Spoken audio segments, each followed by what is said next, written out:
Life wasn't easy for Chris Gardner from the start. He was born in Milwaukee, Wisconsin in 1954. His childhood was tough, really tough. Poverty was a constant shadow. Instability was the norm, not the exception. Yet, even in those hard times, something special was growing inside him. A little seed of resilience, a quiet determination. He learned early on that if he wanted something, he'd have to fight for it. His mother, Betty Jean Gardner, was a powerful influence. She instilled in him a belief that he could achieve anything. She told him, "Son, you can do or be anything you want to do or be." Even when things were dark, and they often were, her voice echoed in his mind. He faced abuse and uncertainty, things no child should ever experience. But through it all, he held on to that belief. He saw the struggles around him, and a part of him knew he wanted something different, something more for his own life. Chris navigated these choppy waters mostly on his own. He learned to be resourceful. He learned to survive. Despite the harsh realities, Chris never let his spirit be completely extinguished.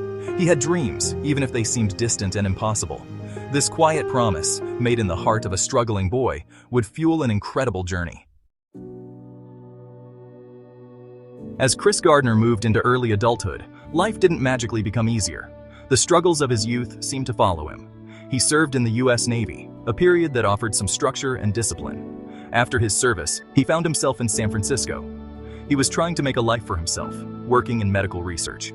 He was smart, he was capable, but the path to a stable, prosperous life felt elusive. He was selling medical equipment, a job that required hustle, but didn't quite satisfy his deeper ambitions or his financial needs. Then came a pivotal moment: fatherhood. His son, Christopher Jarrett Gardner Jr., was born in 1981. Holding his son, Chris felt a love so profound, it reordered his entire world. This tiny human being depended on him completely. This wasn't just about his own dreams anymore. It was about creating a safe, nurturing world for his child. The weight of this responsibility was immense, but it was also a powerful motivator. He knew he had to do better, be better for his son. The relationship with his son's mother became strained. Chris found himself facing the prospect of being a single parent. One day, something happened that would change the course of Chris Gardner's life forever. It was a seemingly ordinary day in San Francisco. He was walking down the street, probably thinking about his bills, his son, his future, and then he saw it. A gleaming red Ferrari. It wasn't just any car. It was a symbol of success, of a different kind of life. The man stepping out of the Ferrari looked happy, looked content. Chris, never one to miss an opportunity, approached him. He asked the man two simple questions. What do you do? And how do you do it? The man, Bob Bridges, told him he was a stockbroker. A stockbroker. Chris didn't know much about that world, but something clicked. Here was a man who seemed to have it all, and he was willing to share a piece of his story. Bob Bridges exuded a confidence and a satisfaction that Chris craved. This encounter planted a seed. Chris was captivated. A stockbroker. The idea took root in his mind and began to grow. Deciding to change careers was one thing. Making it happen was another, especially as a single father. Chris Gardner's love for his son, Christopher Jr., was the anchor in his storm-tossed life. Every decision he made, every sacrifice, was fueled by the desire to give his son a better life. He was determined that his son would not experience the same hardships he had endured as a child. This commitment meant facing challenges that would break most people. He had to be both a provider and a nurturer, often with very little to his name. The path to becoming a stockbroker was not paved with gold.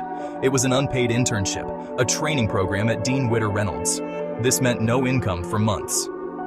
How do you feed your child with no money coming in?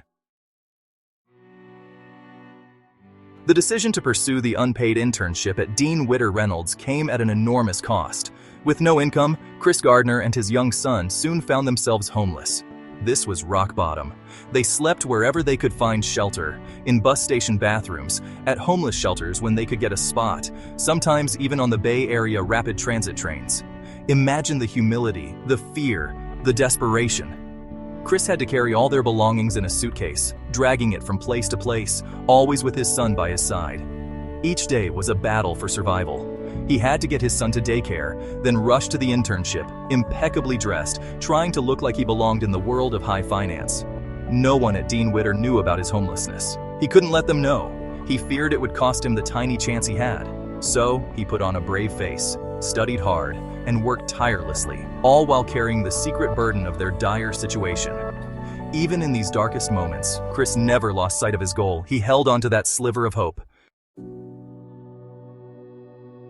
Chris Gardner's dedication during his internship at Dean Witter Reynolds was nothing short of heroic.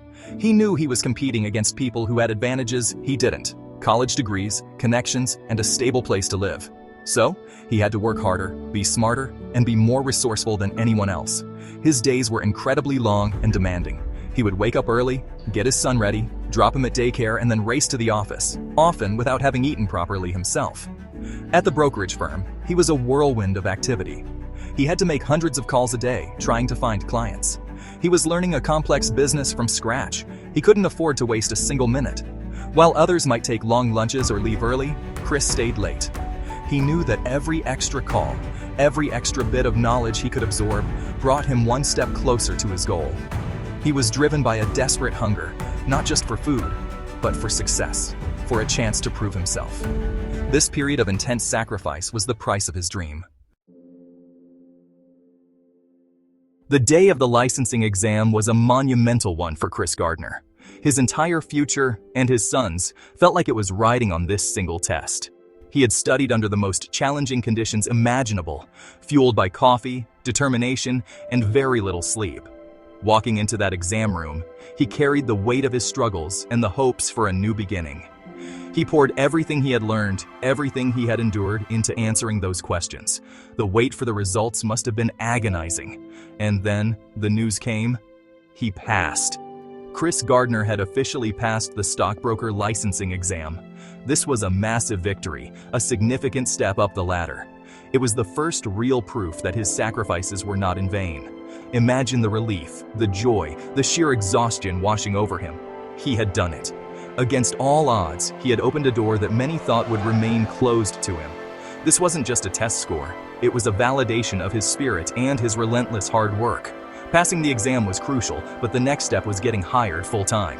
The internship at Dean Witter Reynolds was competitive, and only one trainee from his group would be offered a permanent position. Chris had given it his all. He had shown his hunger, his intelligence, and his unwavering commitment.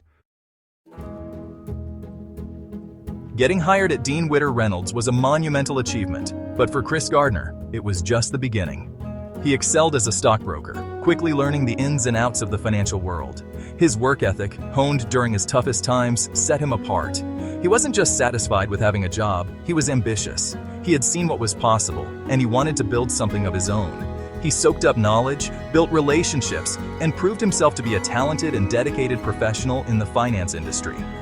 After a few years of gaining experience and building a solid reputation at firms like Dean Witter and then Bear Stearns, Chris felt ready for the next big leap. He had a vision. He wanted to create his own brokerage firm. This was a bold move, requiring immense courage and capital. But Chris had faced down bigger challenges before. He knew how to persevere. He had learned to turn obstacles into stepping stones. The dream of owning his own company began to take shape. Subscribe to Drive Daily for more powerful success stories every week. Like, share, and comment your favorite Chris quote below.